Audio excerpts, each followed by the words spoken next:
नमो भगवते वासुदेवाय। जय श्री हरि। प्यारे भक्तों, आज आप सभी श्रवण करें भाद्रपद माह की पूर्णिमा की व्रत कथा। साथ में जाने जन्म विधि, तिथि और इस दिन किए जाने वाले उपाय के बारे में, और अंत में श्रवण करेंगे कथा। भाद्रपद पूर्णिमा को हिंदू धर्म में बेहद महत्वपूर्ण माना जाता है। इसी दिन से पितृपक्ष की शुरुआत होती है। भाद्रपद पूर्णिमा के दिन स्नान दान करने से देवताओं के साथ ही हमारे पितृ भी प्रसन्न होते हैं। इस दिन माता लक्ष्मी और भगवान विष्णु की पूजा का विधान है। आइए ऐसे में जान लेते हैं कि भाद्रपद माह की पूर्णिमा तिथि कब है और पूर्णिमा का व्रत किस दिन रखा जाना सही होगा। भाद्रपद पूर्णिमा से पितृपक्ष की शुरुआत होती है और इसके बाद 16 दिनों तक हम अपने पितरों को याद करते हैं। उनके निमित्त श्राद्ध, तर्पण, दान आदि करते हैं। साल 2024 में पूर्णिमा तिथि 17 सितंबर के दिन शुरू होगी। पूर्णिमा तिथि की शुरुआत सुबह लगभग 11:43 पर होगी और 18 सितंबर को सुबह 8:05 तक पूर्णिमा तिथि व्याप्त रहेगी, क्योंकि उदया तिथि की पूर्णिमा 18 सितंबर को है, इसलिए इसी दिन पूर्णिमा तिथि मानी जाएगी। हालांकि जो लोग व्रत रखने वाले हैं, चंद्रमा की पूजा करने वाले हैं या विष्णु लक्ष्मी पूजन करने वाले हैं, वो 17 तारीख को ये सब कार्य कर सकते हैं। वहीं स्नान दान के लिए 18 सितंबर का दिन शुभ माना जाएगा। प्यारे भक्तों, अब आइए जानते हैं भाद्रपद पूर्णिमा के उपाय। अगर आप सुख समृद्धि की कामना करते हैं तो भाद्रपद पूर्णिमा के दिन कुछ आसान उपाय कर सकते हैं। तो आइए जानते हैं उन उपाय के बारे में। इस दिन पवित्र नदियों में स्नान करने से और सामर्थ्य अनुसार दान देने से पितरों और देवताओं का आशीर्वाद प्राप्त होता है। भाद्रपद पूर्णिमा के दिन भगवान विष्णु और माता लक्ष्मी का पूजन करने से आर्थिक समस्याओं से आपको छुटकारा मिलता है। सत्यनारायण की कथा का पाठ करने से सुख समृद्धि घर में बनी रहती है। अगर आप इस दिन गाय, कुत्ता, कौवा, चींटी आदि को अन्न खिलाते हैं तो आपके जीवन की कई समस्याओं का हल आपको मिल सकता है। इस दिन घर में गंगा जल का छिड़काव करने से घर की नकारात्मकता दूर होती है। इस दिन योग ध्यान करने से अलौकिक अनुभव व्यक्ति को प्राप्त होते हैं। अगर दाम्पत्य जीवन में परेशानियां चल रही है तो इस दिन पति पत्नी को चंद्रमा को दूध का अर्घ्य देना चाहिए। ऐसा करने से दाम्पत्य जीवन की सभी समस्याएं दूर होती है। जो लोग अविवाहित है और योग्य जीवन साथी पाना चाहते हैं, वो भी इस दिन चंद्रमा को अर्घ्य दे सकते हैं और चंद्रमा का पूजन कर सकते हैं। भाद्रपद पूर्णिमा के दिन पीपल की पेड़ तले दीपक जलाने से आपके पितृ प्रसन्न होते हैं। अब आइए भक्तों, हम श्रवण करते हैं भाद्रपद पूर्णिमा व्रत में सुनी जाने वाली 5 महापुण्य फल देने वाली कथा। कथा को बड़े ही श्रद्धा प्रसन्नचित मन से पूरा अवश्य सुनेगा और दूसरे भक्तों के पास भी शेयर कीजिएगा। प्रेम से बोलिए ओम नमः शिवाय। जय श्री हरि। उमा महेश्वर व्रत कथा। उमा महेश्वर व्रत से जुड़ी कथा के अनुसार महर्षि दुर्वासा जब भगवान भोलेनाथ के दर्शन कर लौट रहे थे, तब उनकी भेंट रास्ते में भगवान विष्णु जी से हुई। भगवान शिव जी द्वारा प्राप्त बेलपत्र की माला महर्षि दुर्वासा ने विष्णु जी को दे दी, लेकिन इस माला को स्वयं धारण करने के बजाय विष्णु जी ने गरुड़ के गले में पहना दिया। इससे महर्षि दुर्वासा क्रोधित हो गए। क्रोध में आकर उन्होंने भगवान विष्णु से कह दिया कि तुम्हारे पास से लक्ष्मी जी और क्षीर सागर चले जाएंगे। महर्षि की बात सुनकर विष्णु जी को गलती का आभास हुआ। उन्होंने महर्षि दुर्वासा के समक्ष हाथ जोड़कर उन्हें प्रणाम किया और अपनी गलती के प्रायश्चित के लिए उपाय पूछा। भगवान विष्णु द्वारा पूछे जाने पर महर्षि दुर्वासा ने विष्णु जी से कहा, उमा महेश्वर व्रत करो। व्रत के फल से भगवान विष्णु को वापस मिली माँ लक्ष्मी। इसके बाद भगवान विष्णु ने उमा महेश्वर का व्रत रखा और इस व्रत के प्रभाव से उन्हें माँ लक्ष्मी और क्षीर सागर पुनः प्राप्त हुए। इसलिए इस व्रत को लेकर ऐसी मान्यता है कि जो व्यक्ति भाद्रपद माह के पूर्णिमा के दिन उमा महेश्वर का व्रत रखता है और विधि विधान से पूजा करता है, उसके सब दोष दूर हो जाते हैं, सुख समृद्धि की प्राप्ति होती है। प्रेम से बोलिए हर हर महादेव। लक्ष्मी माता की कहानी। एक बार लक्ष्मी जी ने मनोहर रूप यानी बहुत ही अद्भुत रूप धारण करके गायों के एक झुंड में प्रवेश कर लिया और उनके इस सुंदर रूप को देखकर गायों ने पूछा कि देवी आप कौन हैं और कहाँ से आई हैं। गायों ने ये भी कहा कि आप पृथ्वी की अनुपम सुंदरी लग रही हो। तब गायों ने एकदम से कहा कि सच सच बताओ, आखिर तुम कौन हो और तुम्हें कहाँ जाना है। तब लक्ष्मी जी ने विनम्रता से गायों से कहा कि तुम्हारा कल्याण हो। असल में मैं इस जगत में अर्थात संसार में लक्ष्मी के नाम से प्रसिद्ध हूँ और सारा जगत मेरी कामना करता है, मुझे ही पाना चाहता है। मैंने दैत्यों को छोड़ दिया था और इसलिए वे सदा के लिए नष्ट हो गए। इतने ही नहीं, मेरे आश्रय में रहने के कारण इंद्र, सूर्य, चंद्रमा, विष्णु, वरुण तथा अग्नि आदि सभी देवता सदा के लिए आनंद भोग रहे हैं। इसके बाद माँ लक्ष्मी ने कहा कि जिनके शरीर में मैं प्रवेश नहीं करती वे सदैव नष्ट हो जाते हैं और अब मैं तुम्हारे शरीर में ही निवास करना चाहती हूँ। लेकिन इसके बाद भी कथा अभी खत्म नहीं हुई, क्योंकि गायों ने अब तक माँ लक्ष्मी को अपनाया नहीं था। गाय ने क्यों किया माँ लक्ष्मी का त्याग? देवी लक्ष्मी की इन बातों को सुनने के बाद गायों ने कहा कि तुम बड़ी चंचल हो, इसलिए कभी कहीं नहीं ठहरती। इसके अलावा तुम्हारा बहुतों के साथ भी एक सा ही संबंध है, इसलिए हमें तुम्हारी इच्छा नहीं है। तुम्हारी जहाँ भी इच्छा हो तुम चली जाओ। तुमने हमसे बात की, इतने में ही हम अपने आप को तुम्हारी कृतार्थ यानी तुम्हारी आभारी मानती हैं। गायों के ऐसा कहने पर लक्ष्मी ने कहा कि ये तुम क्या कह रही हो? मैं दुर्लभ और सती हूँ, अर्थात मुझे पाना आसान नहीं, पर फिर भी तुम मुझे स्वीकार नहीं कर रही। आखिर इसका कारण क्या है? यहाँ तक कि देवता, दानव, मनुष्य आदि सब कठोर तपस्या करके मेरी सेवा का सौभाग्य प्राप्त करते हैं, अतः तुम भी मुझे स्वीकार करो। वैसे भी इस संसार में ऐसा कोई नहीं जो मेरा अपमान करता हो। ये सब सुनकर गायों ने कहा कि हम तुम्हारा अपमान या अनादर नहीं कर रहे, केवल तुम्हारा त्याग कर रहे हैं, और वह सिर्फ इसलिए क्योंकि तुम्हारा मन बहुत चंचल है। तुम कहीं भी जमकर नहीं रहती, अर्थात एक स्थान पर नहीं रुक सकती, इसलिए अब बातचीत करने से कोई लाभ नहीं। तो तुम जहाँ जाना चाहती हो जा सकती हो।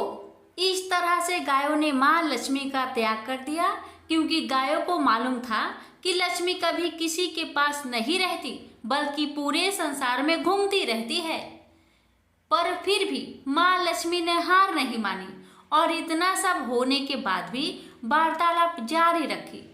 अब आखिर में माँ लक्ष्मी ने कहा, गायों, तुम दूसरे को आदर देने वाली हो और यदि तुमने ही मुझे त्याग दिया तो सारे जगत में मेरा अनादर होने लगेगा। इसलिए तुम मुझ पर भी अपनी कृपा करो। मैं तुमसे केवल सम्मान चाहती हूँ। तुम लोग सदा सबका कल्याण करने वाली पवित्र और सौभाग्यवती हो, तो मुझे भी बस आज्ञा दो कि मैं तुम्हारे शरीर के किस भाग में निवास करूं। इसके बाद गाय ने भी अपना मन बदल लिया और गायों ने कहा, हे यशस्विनी, हमें तुम्हारा सम्मान अवश्य ही करना चाहिए, इसलिए तुम हमारे गोबर और मूत्र में निवास करो, क्योंकि हमारी ये दोनों वस्तुएं ही परम पवित्र है। तब माँ लक्ष्मी ने कहा, धन्यवाद और धन्य भाग मेरे, जो तुम लोगों ने मुझ पर अनुग्रह किया। यानी मेरे प्रति इतना कृपा दिखाई, मैं अवश्य ऐसा ही करूंगी। मैं सदैव तुम्हारे गोबर और मूत्र में ही निवास करूंगी। सुखदायिनी गायो अर्थात सुख देने वाली गायो, तुमने मेरा मान रख लिया, अतः तुम्हारा भी कल्याण हो। बस यही वचन है कि गाय की इन दोनों वस्तुओं को लक्ष्मी का ही रूप समझा जाता है। प्रेम से बोलिए लक्ष्मी माता की जय। दक्षिण भारत में स्थित कांचीपुरी में चोल वंशीय राजाओं का राज्य था। तत्कालीन चोल राजा भगवान विष्णु का बड़ा भक्त था।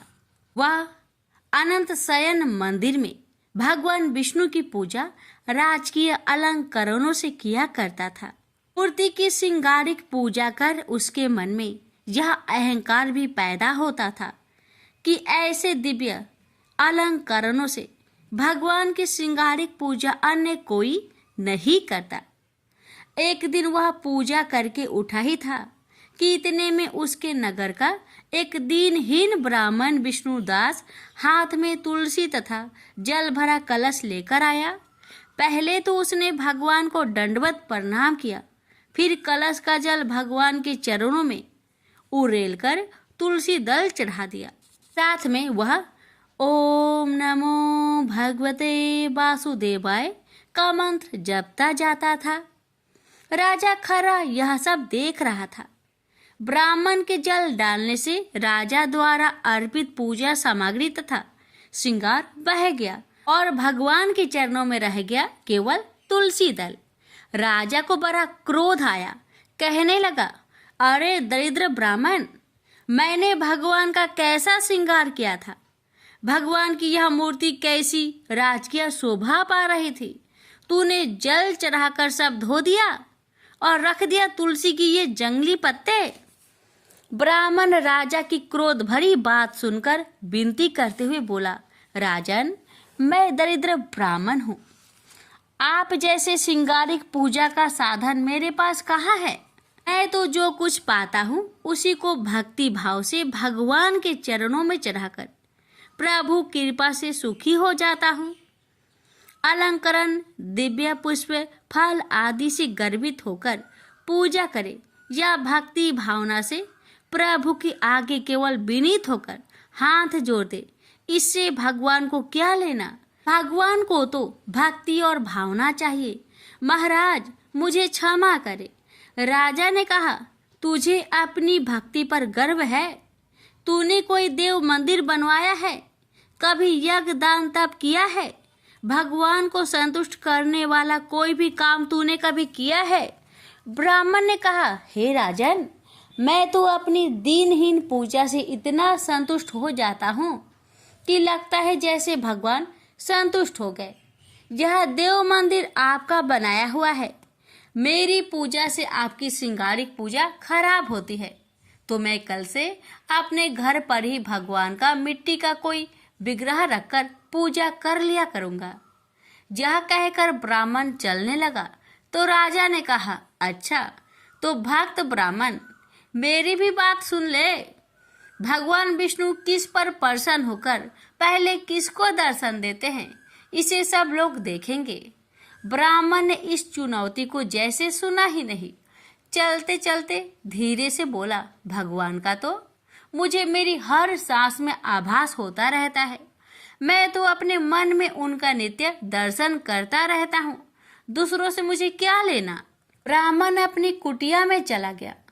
राजा राजमहल में चला गया। ब्राह्मण ने उस मंदिर में जाना छोड़ दिया। अपने घर पर ही विष्णु भगवान का एक छोटा सा विग्रह ले आया और उसी का भक्ति भाव से पूजन कर, कुछ भी रूखा सूखा होता भगवान को भोग लगाने के बाद खुद भोजन करता था। यह उसका नित्य का नियम था। उधर राजा अपने देव मंदिर में अपनी पूजा विधि से स्वयं ही प्रसन्न होता और अपनी पूजा पर गर्व करता। उसने अपनी यज्ञशाला में मुग्दल को आचार्य बनाकर एक विशाल राज्योचित यज्ञ प्रारंभ किया। राजा को एक बड़ा यज्ञ कराने का गर्व हो रहा था। ब्राह्मणगण वेद पाठ करते, राजा को यह अभिमान होता कि वह यज्ञ करा रहा है। एक दिन ब्राह्मण पूजा पाठ करने के बाद भगवान को भोग लगाने को जैसे ही उठा कि सारा का सारा खाना एक मरियल सा भिखारी खाकर भाग गया। ब्राह्मण हठप्रभ, अब क्या करे, भगवान को क्या भोग लगाए, दोबारा रसोई बनाए तो देर होगी और संध्या का समय समाप्त हो जाएगा। भगवान की इच्छा मानकर भगवान को हाथ जोड़कर कहा, हे भगवान, जब आपके लिए भोग नहीं लगा पाया तो मैं भी भूखा सोऊंगा। ब्राह्मण ने रात भूखे ही बिता दी। दूसरे दिन भी भूख के समय ऐसी ही घटना घटी। ब्राह्मण भगवान को बिना भोग लगाए भूखा ही सो गया। उसे आश्चर्य हुआ कि कौन भोग के समय चुपके से आकर रसोई का सारा खाना खा जाता है। तीसरे दिन वह सावधान था। भोग के समय जैसे ही वह भूखा ब्राह्मण आया और खाना लेकर भागने लगा कि उसने उसे पकड़ लिया। उसकी दयनीय दशा देखकर कहा, दरिद्र नारायण, इस प्रकार चुपके से चोरी से खाना क्यों ले जा रहे हो? आओ बैठो, भगवान का भोग लगाने के बाद जो कुछ भी रूखा सूखा है बैठकर प्रेम से खाकर अपनी भूख मिटाओ। अब मैं आपको ऐसे न जाने दूंगा। बैठो और प्रेम से भोजन करो। मैं समझूंगा मेरे नारायण स्वयं प्रत्यक्ष भोग स्वीकार कर रहे हैं। यह कहकर उसने उस भूखे ब्राह्मण को आसन पर बैठाया और खाना परोसकर हाथ जोड़कर बैठ गया। इतने में ही उसे भूखे ब्राह्मण ने अपना स्वरूप बदला और वह साक्षात विष्णु के रूप में विराजमान हो गया। साक्षात भगवान विष्णु को अपने यहाँ भोग ग्रहण करते देख वह ब्राह्मण उनके चरणों में गिर पड़ा। उसे उठाते हुए भगवान विष्णु ने कहा, उठो मेरे प्यारे भक्त, मैं चोल राजा के यहाँ भी रोज जाता था, मगर वहां से मुझ दीनहीन दरिद्र को भगा दिया जाता था। उस राजसी अहंकारी यज्ञ में राजपुरुषों, दरबारियों, कर्मकांडी ब्राह्मणों की प्रतिष्ठा है। अपने को भक्त कहलाने का दिखावा है। वहां से दीनहीन तथा भूखे भगा दिए जाते हैं। जाओ चोल महाराज से कह दो कि भगवान विष्णु मेरे यहाँ आए हैं, आकर दर्शन कर ले। मैं तब तक यहीं बैठा रहूंगा। ब्राह्मण गदगद होकर भागा भागा चोल नरेश के पास गया और कहा, हे राजन, भगवान विष्णु मेरे यहाँ बैठे हैं, चलिए आपको दर्शन देने के लिए बुला रहे हैं। यह सुनकर राजा हंसा, लेकिन महर्षि मुग्दल भगवान की यह माया समझ रहे थे। उन्होंने राजा से कहा, हे राजन, ब्राह्मण की बात सच मानकर चलिए, मैं भी चलता हूँ। भगवान की लीला निराली है, चलिए चलकर देखते हैं। चोल राजा ऋषि मुग्दल तथा वह ब्राह्मण चलकर जब उस झोपड़े में आए तो देखा कि भगवान विष्णु भोजन कर रहे थे। राजा ने आश्चर्य से हाथ जोड़कर कहा, प्रभु, मैं आपका दर्शन पाने तथा आपका प्रसाद ग्रहण करने को कितने दिनों से जब तब पूजा यज्ञ कर रहा हूँ। केवल दुर्लभ राजभोग छोड़कर आप यहाँ इस ब्राह्मण का रूखा सूखा भोजन ग्रहण कर रहे हैं, क्यों? भगवान ने हंसकर कहा, हे राजन, तुम्हारे पूजा अर्चना यज्ञ तप में राजसी अहंकार है, एक दिखावा है। इस ब्राह्मण की दरिद्रता में विनम्र भक्ति है, दिखावा नहीं, भावना है, विहल प्रेम है। मैं तो निरहंकारी भक्ति तथा भावना का भूखा हूँ, इसलिए यह प्रेम प्रसाद ग्रहण कर रहा हूँ। तुम्हारी पूजा अंत मरण की नहीं है, दिखावे की है। भगवान की यह बात सुनकर राजा को ज्ञान हुआ। जब तक राजसी वैभव से जुड़ा रहूंगा यह अहंकार बना रहेगा। इसलिए राजा ने अपने पुत्र को राज्य सौंपकर वनप्रस्थी जीवन बिताने तथा आडंबरहीन भक्ति करने किसी आश्रम में चले गए। प्रेम से बोलिए विष्णु भगवान की जय। तुलसी माता और गणेश भगवान की कथा। भगवान श्री गणेश को तुलसी नहीं चढ़ती। इसके पीछे पुराणों में एक रोचक कथा मिलती है। एक समय में धर्मात्मज नाम के राजा हुआ करते। उनकी कन्या तुलसी यौन अवस्था में थी। अपने विवाह की इच्छा लेकर तीर्थ यात्रा पर निकल पड़ी। उन्होंने कई जगह की यात्रा की। एक स्थान पर उन्हें तरुणावस्था में भगवान श्री गणेश को तपस्या में लीन देखा। भगवान गणेश का रूप अत्यंत मोहक और आकर्षक था। तुलसी भगवान गणेश के इस रूप पर मोहित हो गई और अपने विवाह का प्रस्ताव उनके समक्ष रखने के लिए उनका ध्यान भंग कर दिया। भगवान गणेश ने स्वयं को ब्रह्मचारी बताते हुए तुलसी का विवाह प्रस्ताव ठुकरा दिया। तुलसी को भगवान गणेश के इस रूखे व्यवहार और अपना विवाह प्रस्ताव ठुकराए जाने से बहुत दुख हुआ और उन्होंने आवेश में आकर भगवान गणेश को 2 विवाह होने की श्राप दे दिया। इस पर श्री गणेश ने भी तुलसी को असुर से विवाह होने का श्राप दे डाला। बाद में तुलसी को अपनी भूल का एहसास हुआ और भगवान गणेश से क्षमा मांगी। ना तुम्हारा श्राप खाली जाएगा ना मेरा। मैं रिद्धि और सिद्धि का पति बनूंगा और तुम्हारा भी विवाह राक्षस जलांधर से अवश्य होगा, लेकिन अंत में तुम भगवान विष्णु और श्री कृष्ण की प्रिया बनोगी और कलयुग में भगवान विष्णु के साथ तुम्हें पौधे के रूप में पूजा जाएगा, लेकिन मेरी पूजा में तुलसी का प्रयोग नहीं किया जाएगा। प्रेम से बोलिए तुलसी माता की जय, गणेश भगवान की जय। श्री सत्यनारायण भगवान की व्रत कथा। एक समय की बात है, नैमिषारण्य तीर्थ में सौनकादि 88,000 ऋषियों ने श्री सूत जी से पूछा, हे प्रभु, इस कलयुग में वेद विद्या रहित मनुष्य को प्रभु भक्ति किस प्रकार मिल सकती है तथा उनका उद्धार कैसे होगा?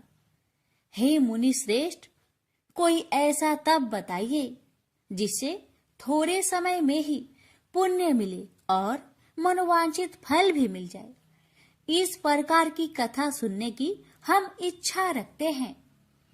सर्व शास्त्रों के ज्ञाता सूत जी बोले, हे वैष्णवों, मैं पूज्य आप सभी ने प्राणियों के हित की बात पूछी है, इसलिए मैं एक श्रेष्ठ व्रत को आप लोगों को बतलाऊंगा, जिसे नारद जी ने लक्ष्मी नारायण जी से पूछा था और लक्ष्मीपति ने मुनि श्रेष्ठ नारद जी से कहा था।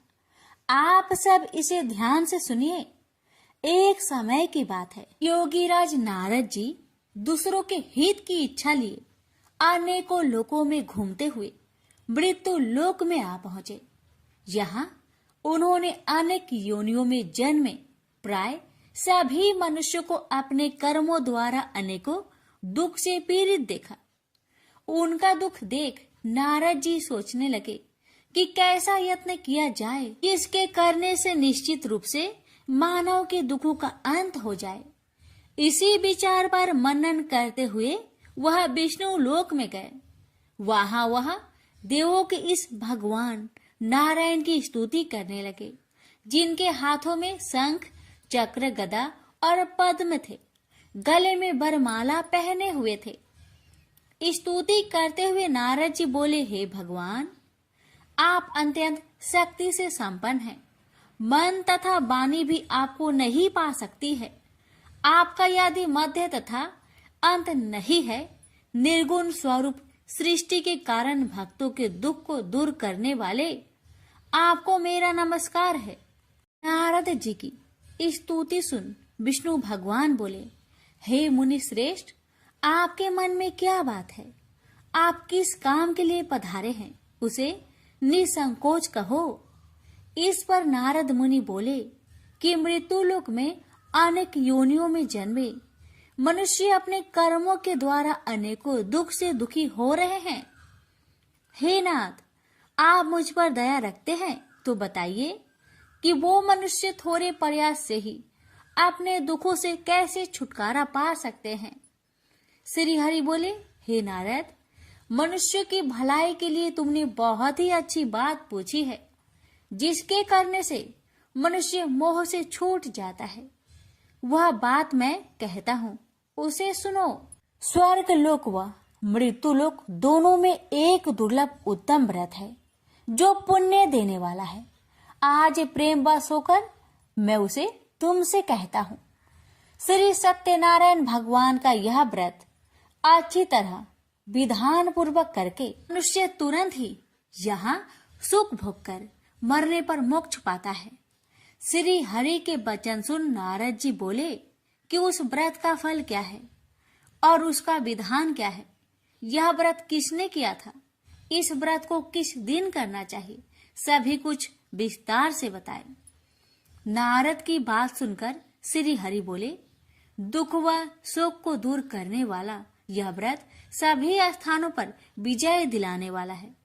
मानव को भक्ति व श्रद्धा के साथ शाम को श्री सत्यनारायण की पूजा धर्म में परायण होकर ब्राह्मणों व बंधुओं के साथ करनी चाहिए।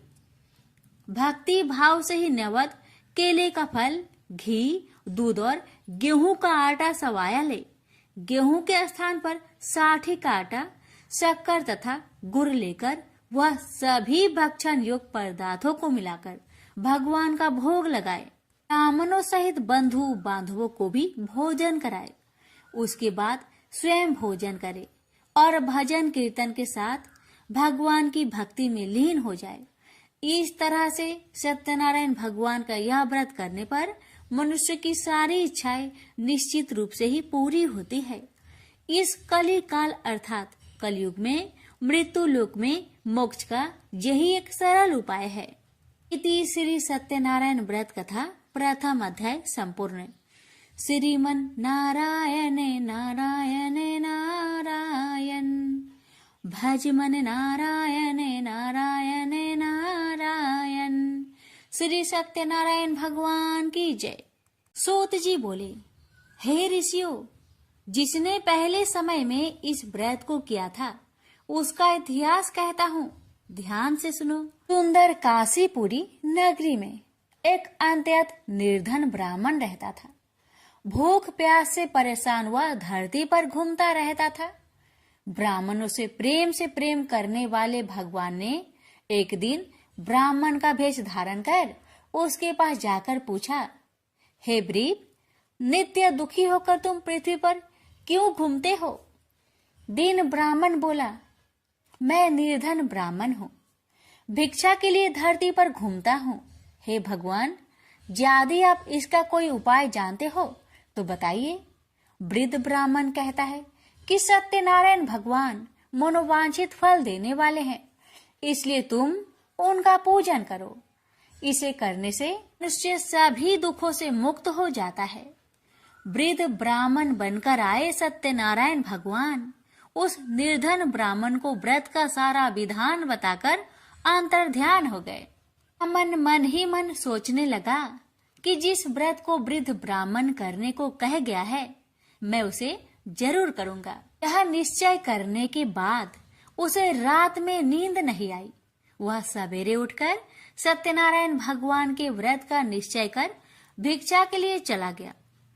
उस दिन निर्धन ब्राह्मण को भिक्षा में बहुत धन मिला, जिससे उसने बंधु बांधवों के साथ मिलकर श्री सत्यनारायण भगवान का व्रत संपन्न किया। भगवान सत्यनारायण का व्रत संपन्न करने के बाद वह निर्धन ब्राह्मण सभी दुखों से छूट गया और अनेक प्रकार की संपत्तियों से युक्त हो गया। उसी समय से यह ब्राह्मण हर माह इस व्रत को करने लगा। इस तरह से सत्यनारायण भगवान के व्रत को जो भी मनुष्य करेगा वह सभी प्रकार के पापों से छूटकर मोक्ष को प्राप्त होगा। जो मनुष्य इस व्रत को करेगा वह भी सभी दुखों से मुक्त हो जाएगा। सूत जी बोले कि इस तरह से नारद जी से नारायण जी का कहा हुआ श्री सत्यनारायण व्रत को मैंने तुमसे कहा। हे ब्रीपो, मैं अब और क्या कहूँ? ऋषि बोले, हे मुनिवर, संसार में उस ब्रीप से सुनकर और किस किस ने इस व्रत को किया, हम सब इस बात को सुनना चाहते हैं। इसके लिए हमारे मन में श्रद्धा का भाव है। सूत जी बोले, हे मुनियों, जिसने इस व्रत को किया है वह सब सुनो। एक समय वही ब्रीप धन व ऐश्वर्य के अनुसार अपने बंधु बांधवों के साथ इस व्रत को करने को तैयार हुआ। उसी समय एक लकड़ी बेचने वाला बूढ़ा आदमी आया और लकड़ियां बाहर रखकर अंदर ब्राह्मण के घर में गया। प्यास से दुखी वह लकड़हारा उनको व्रत करते देख ब्रीप को नमस्कार कर पूछने लगा कि आप यह क्या कर रहे हैं? तथा इसे करने से क्या फल मिलेगा, कृपया मुझे भी बताइए। ब्राह्मण ने कहा कि सब मनोकामनाओं को पूरा करने वाला यह सत्यनारायण भगवान का व्रत है। इनकी कृपा से ही मेरे घर में धन्य धान्य आदि की वृद्धि हुई है। ब्रीफ से सत्यनारायण व्रत के कथा के बारे में जानकर लकड़हारा बहुत प्रसन्न हुआ। चरणामृत लेकर वह प्रसाद खाने के बाद वह अपने घर गया। लकड़हारे ने अपने मन में संकल्प किया कि आज लकड़ी बेचने से जो धन मिलेगा उसी से श्री सत्यनारायण भगवान का उत्तम व्रत करूंगा। मन में इस विचार को ले बूढ़ा आदमी सिर पर लकड़ियां रख उस नगर में बेचने गया जहां धनी लोग ज्यादा रहते थे।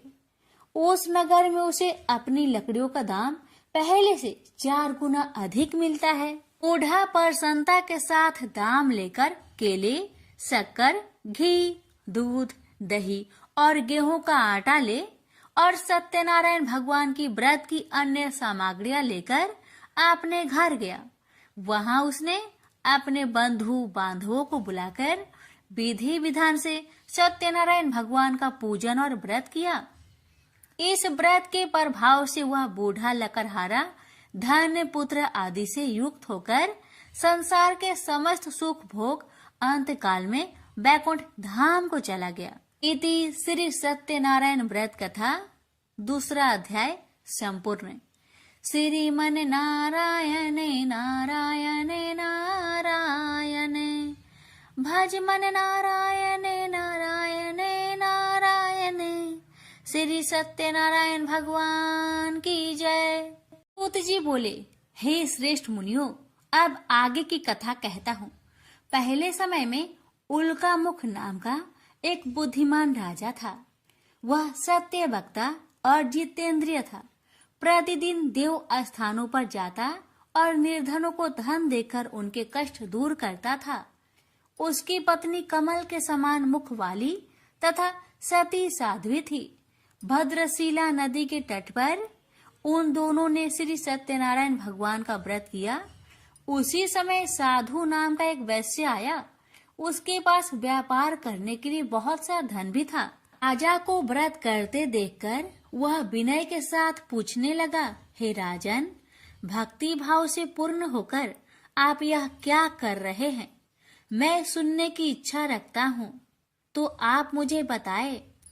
राजा बोले, हे साधु, अपने बंधु बांधवों के साथ पुत्र आदि की प्राप्ति के लिए एक महाशक्तिमान श्री सत्यनारायण भगवान का व्रत व पूजन कर रहा हूँ। राजा के वचन सुन साधु आदर से बोला, हे राजन, मुझे इस व्रत का सारा विधान कहिए। आपके कथा अनुसार मैं भी इस व्रत को करूंगा। मेरी भी संतान नहीं है और इस व्रत को करने से निश्चित रूप से मुझे संतान की प्राप्ति होगी। राजा से व्रत का सारा विधान सुनकर व्यापार से निवृत्त हो वह अपने घर गया। साधु वैश्य ने अपनी पत्नी को संतान देने वाले इस व्रत का वर्णन कह सुनाया और कहा कि जब मेरी संतान होगी तब मैं इस व्रत को करूंगा। साधु ने इस तरह के वचन अपनी पत्नी लीलावती से कहे। एक दिन लीलावती पति के साथ आनंदित हो सांसारिक धर्म में प्रवृत्त होकर सत्यनारायण भगवान की कृपा से गर्भवती हो गई। 10वें महीने में उसके गर्भ से एक सुंदर कन्या ने जन्म लिया। दिनों दिन वह ऐसे बढ़ने लगी जैसे कि शुक्ला पक्ष का चंद्रमा बढ़ता है। माता पिता ने अपनी कन्या का नाम कलावती रखा। एक दिन लीलावती ने मीठे शब्दों में अपने पति को याद दिलाया कि आपने सत्यनारायण भगवान के जिस व्रत को करने का संकल्प किया था उसे करने का समय आ गया है। आप इस व्रत को करिए। साधु बोला कि हे प्रिय, इस व्रत को मैं उसके विवाह पर करूंगा। इस प्रकार अपनी पत्नी को अवशासन देकर वह नगर को चला गया। कलावती पिता के घर में रह वृद्धि को प्राप्त हो गई। साधु ने एक बार नगर में अपनी कन्या को सखियों के साथ देखा तो तुरंत ही दूत को बुलवाया और कहा कि मेरी कन्या की योग वर देखकर आओ। साधु की बात सुनकर दूत कंचन नगर में पहुंचा और वहां देखभाल कर लड़की के सुयोग बनिक पुत्र को ले आया। सुयोग लड़के को देख साधु ने बंधु बांधवों को बुलाकर अपनी पुत्री का विवाह कर दिया। लेकिन दुर्भाग्य की बात ये कि साधु ने अभी भी श्री सत्यनारायण भगवान का व्रत नहीं किया। इस पर श्री भगवान क्रोधित हो गए और श्राप दिया कि साधु को अत्यधिक दुख मिले। अपने कार्य में कुशल साधु बनिया जमाई को लेकर समुद्र के पास स्थित होकर रत्नासारपुर नगर में गया। वहां जाकर दामाद ससुर दोनों मिलकर चंद्रकेतु राजा के नगर में व्यापार करने लगे। एक दिन भगवान सत्यनारायण की माया से एक चोर राजा का धन चुराकर भाग रहा था। उसने राजा के सिपाहियों को अपना पीछा करते देख चुराया हुआ धन वहां रख दिया जहां साधु अपने जमाई के साथ ठहरा हुआ था। राजा के सिपाहियों ने साधु वैश्या के पास राजा का धन पड़ा देखा तो वह ससुर जमाई दोनों को बांधकर प्रसन्नता से राजा के पास ले गए और कहा कि उन दोनों चोरों को हम पकड़ लाए हैं, आप आगे की कार्रवाई की आज्ञा दे।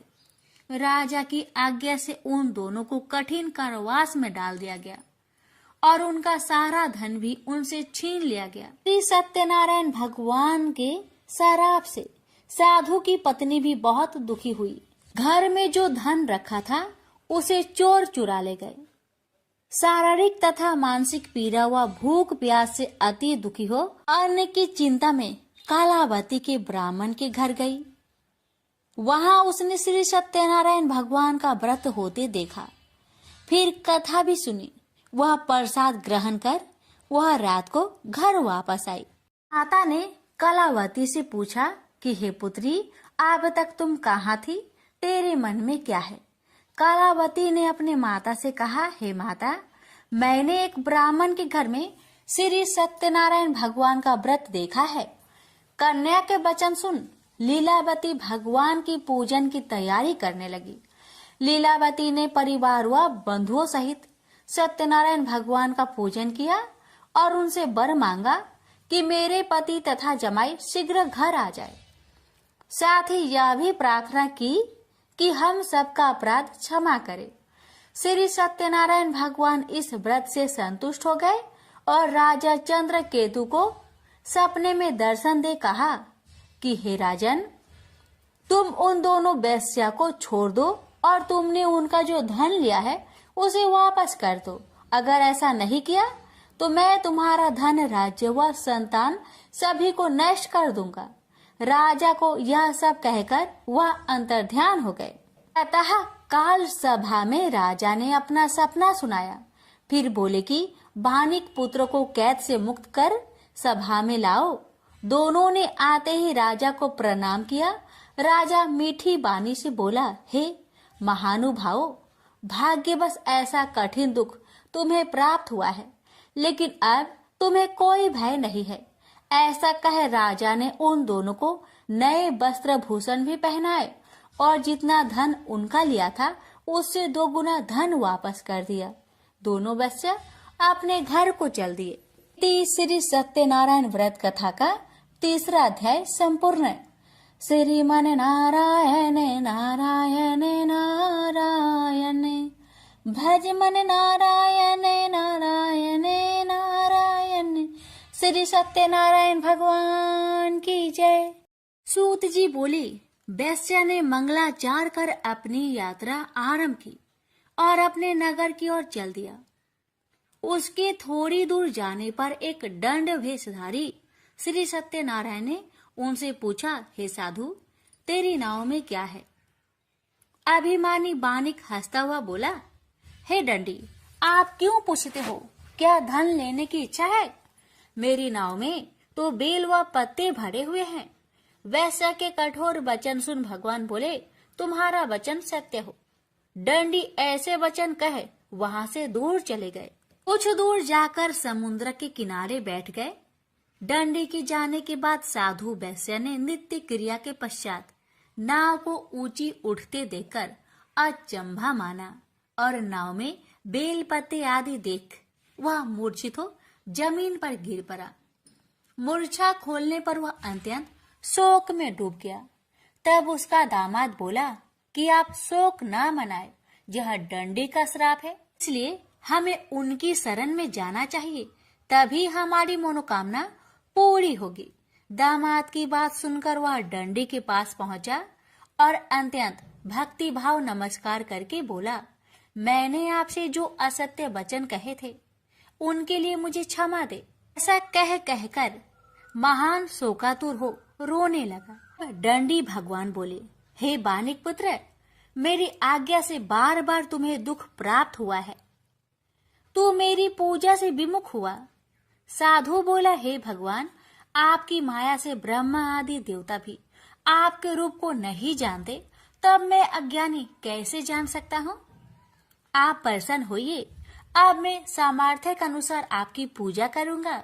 मेरी रक्षा करो और पहले के समान नौका में धन भर दो। साधु वैश्य के भक्ति पूर्वक वचन सुनकर भगवान प्रसन्न हो गए और उसकी इच्छा अनुसार वरदान देकर अंतर ध्यान हो गए। ससुर जमाई जब नाव पर आए तो नाव धन से भरी हुई थी। फिर वही अपने अन्य साथियों के साथ सत्यनारायण भगवान का पूजन कर अपने नगर को चल दिए। जब नगर के नजदीक पहुंचे तो दूत को घर पर खबर करने के लिए भेज दिया। दूत साधु की पत्नी को प्रणाम कर कहता है कि मालिक अपने दामाद सहित नगर के निकट आ गए हैं। दूत की बात सुन साधु की पत्नी लीलावती ने बड़े हर्ष के साथ सत्यनारायण भगवान का पूजन कर अपनी पुत्री कलावती से कहा कि मैं अपने पति के दर्शन को जाती हूँ, तू कार्य पूर्ण कर शीघ्र आ जाना। माता के ऐसे वचन सुन कलावती जल्दी में प्रसाद छोड़ अपने पति के पास चली गई। प्रसाद की अवज्ञा के कारण श्री सत्यनारायण भगवान रुष्ट हो गए और नाव सहित उसके पति को पानी में डुबो दिए। कलावती अपने पति को वहां ना पाकर रोती हुई जमीन पर गिर गई। नौका को डूबा हुआ देख वह कन्या को रोता देख साधु दुखी होकर बोला कि हे प्रभु, मुझसे तथा मेरे परिवार से जो भूल हुई है उसे क्षमा करे।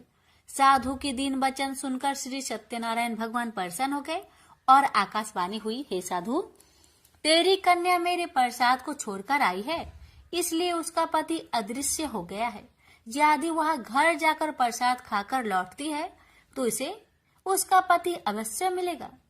ऐसी आकाशवाणी सुन कलावती घर पहुंचकर प्रसाद खाती है और फिर आकर अपने पति के दर्शन करती है। उसके बाद साधु अपने बंधु बांधवों सहित श्री सत्यनारायण भगवान का विधि विधान से पूजन करता है। इस लोक का सुख भोग वह अंत में स्वर्ग जाता है। इति श्री सत्यनारायण व्रत कथा चतुर्थ अध्याय संपूर्ण। श्रीमन नारायणे नारायणे नारायणे भज मन नारायणे नारायणे नारायण।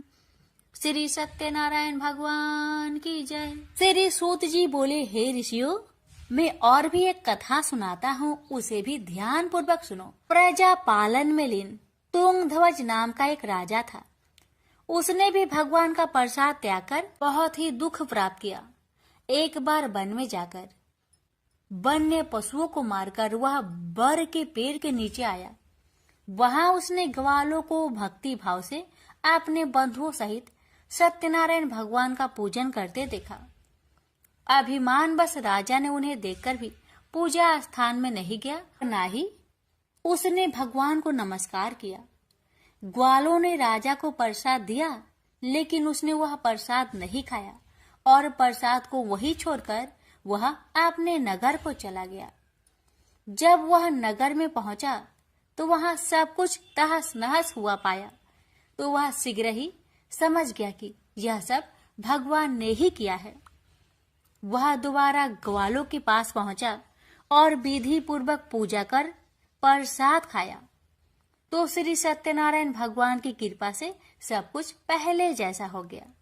दीर्घ काल तक सुख भोगने के बाद मरोना उपरांत उसे स्वर्ग लोक की प्राप्ति हुई। तो मनुष्य परम दुर्लभ इस व्रत को करेगा तो भगवान सत्यनारायण की अनुकंपा से उसे धन्य धान्य की प्राप्ति होगी। निर्धन धनी हो जाता है और भय मुक्त हो जीवन जीता है। संतानहीन मनुष्य को संतान सुख मिलता है और सारे मनोरथ पूर्ण होने पर मानव अंत काल में वैकुंठ धाम को जाता है। सूत जी बोले, जिन्होंने पहले इस व्रत को किया है, अब उनके दूसरे जन्म की कथा कहता हूँ। वृद्ध संतानंद ब्राह्मण ने सुदामा का जन्म लेकर मोक्ष की प्राप्ति की। लकरहारे ने अगले जन्म में निषाद बनकर मोक्ष प्राप्त किया। उल्कामुख नाम का राजा दशरथ होकर बैकुंठ को गए। साधु नाम के वैश्य ने मोर ध्वज बनकर अपने पुत्र को आरे से चीरकर मोक्ष पाया। महाराज तुंग ध्वज ने स्वयंभू होकर भगवान में भक्ति युक्त हो कर्म कर मोक्ष पाया। श्री सत्यनारायण व्रत कथा का 5वां अध्याय संपूर्ण हुआ। श्रीमन नारायण नारायण नारायण, भज मन नारायण नारायण नारायण। श्री सत्यनारायण भगवान की जय।